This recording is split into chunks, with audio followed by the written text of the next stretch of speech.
Este es el testimonio de Juan, cuando los judíos enviaron desde Jerusalén sacerdotes y levitas a que le preguntaran: ¿tú quién eres? Él confesó y no negó, confesó: yo no soy el Mesías. Le preguntaron: ¿entonces qué? ¿Eres tú Elías? Él dijo: no lo soy. ¿Eres tú el profeta? Respondió: no. Y le dijeron: ¿quién eres? Para que podamos dar una respuesta a los que nos han enviado. ¿Qué dices de ti mismo? Él contestó: yo soy la voz que grita en el desierto: allanad el camino del Señor, como dijo el profeta Isaías.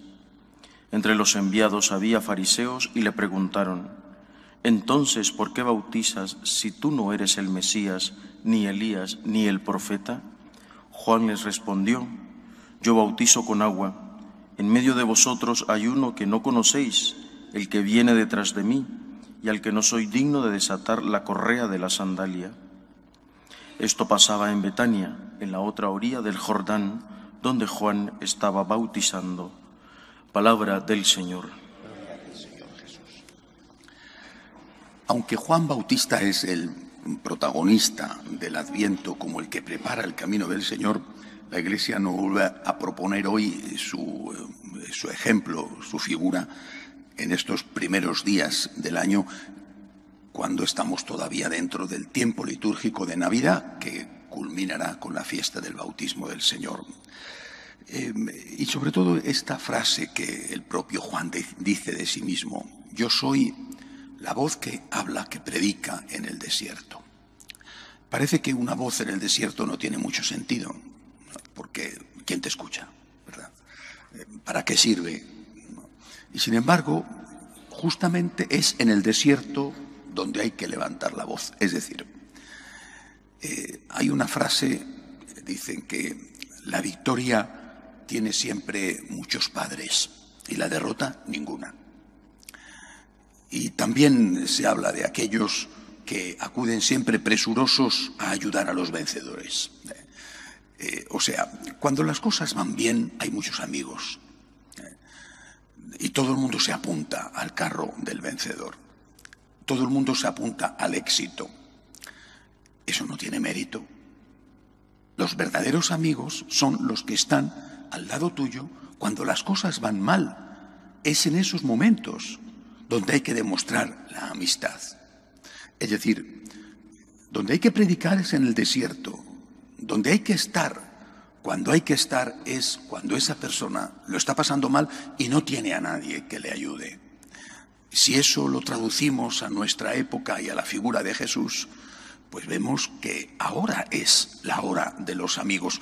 En aquella España de 1950, por ejemplo, con el congreso aquel famoso eucarístico en Barcelona, aquellas multitudes, era fácil ser católico. De hecho, el que no era católico era señalado con el dedo. En esta España, cuando el número de jóvenes que se casan por la Iglesia es mínimo ya, cuando, aunque no sea así en esta parroquia, pero en la mayoría cada vez dan menos gente a misa, cuando los bautizos disminuyen, cuando en esta España o en este mundo occidental, es ahora en este desierto cuando hay que demostrar la amistad. Es ahora cuando hay que predicar. Además, esa predicación tiene que tener una característica. Hemos escuchado en la primera lectura en la carta del apóstol San Juan. Las cartas de San Juan son valiosísimas, igual que su evangelio. Y hemos escuchado en la carta de San Juan que dice el apóstol, dice: ¿quién es el anticristo? Fijaros, ¿quién es el anticristo? El que niega la divinidad de Cristo. A veces está uno pensando, el anticristo va a ser... ¿Quién es el anticristo? Dice San Juan: el que niega la divinidad de Cristo, el que niega que Jesucristo es el Hijo de Dios. ¿Y eso qué significa? Es el anticristo aquel que dice que el mensaje de Jesús está pasado de moda. Ese es el anticristo. Es el anticristo el que dice que no te puedes fiar del mensaje de Jesús porque vaya usted a saber si dijo lo que dijo. O si lo que nos cuentan es lo que dijo, porque quién sabe, el que está sembrando la duda. El que está diciendo, ¿es histórico o no es histórico el personaje? ¿Las enseñanzas son o no son verdaderas? Siembra la duda, siembra la sospecha en el pueblo. Ese es el anticristo. Y es de este anticristo, que no viene efectivamente con una imagen de anticristo, no sé qué imagen puede tener el anticristo, ¿verdad? Unos cuernos, un rabo, olor a azufre. No, que va, es mucho más sutil. Ese anticristo hace un enorme daño al pueblo, porque siembra la sospecha o directamente pone sal en la tierra para que no germine. ¿Cuántos jóvenes hijos nuestros, nietos vuestros, cuántos han perdido la fe en los colegios religiosos? ¿Por qué?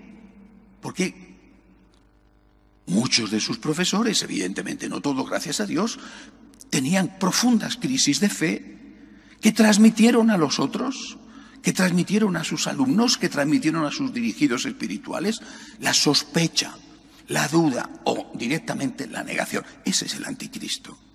Pues tendremos hoy que ser la voz que clama en el desierto, diciendo, Jesucristo es Dios, sus palabras no pasarán, no se le puede actualizar a Jesucristo, es Dios. Nadie puede decir, salvo el anticristo, habéis oído que Jesucristo dijo, pero yo os digo, ese es el anticristo. Habéis oído que Jesucristo dijo, pero a saber si lo dijo, a saber quién fue, a saber qué hizo. Todo esto es un mito, todo esto es una leyenda, todo esto es una invención, todo esto es una construcción para sostener a una estructura de poder. Este es el anticristo, Y lo que tenemos que hacer, vuelvo a repetir, es ser la voz que clama en el desierto y defender a Jesús y decir, Jesucristo es Dios, creemos en Jesucristo, creemos en la palabra. Eso no significa que seamos perfectos. No, que esa es otra trampa. Solo podrían defender a Jesucristo los perfectos. Los pecadores no pueden defender a Jesucristo. Pues no, pecadores somos y defendemos a Jesucristo. Somos pecadores, pero no queremos serlo. Somos pecadores, pero creemos en Cristo y defendemos a Cristo. El primer santo canonizado en vida y por el propio Cristo fue San Dimas. Le llamamos el buen ladrón, pero los romanos no mataban a nadie en la cruz por ser ladrones. O sea, probablemente era un asesino. San Dimas defendió a Jesucristo. Un asesino, un pecador, defendió a Jesucristo. Tenemos que ser la voz que clama en el desierto. Nuestro amigo, nuestro Señor, nos necesita. Nos necesita para dar testimonio de Él, para decir yo creo en la divinidad de Cristo y por lo tanto acepto íntegro su mensaje. También aquel que no me conviene aceptar. Acepto íntegro su mensaje. Pecador sí, hereje no. Que Dios nos ayude.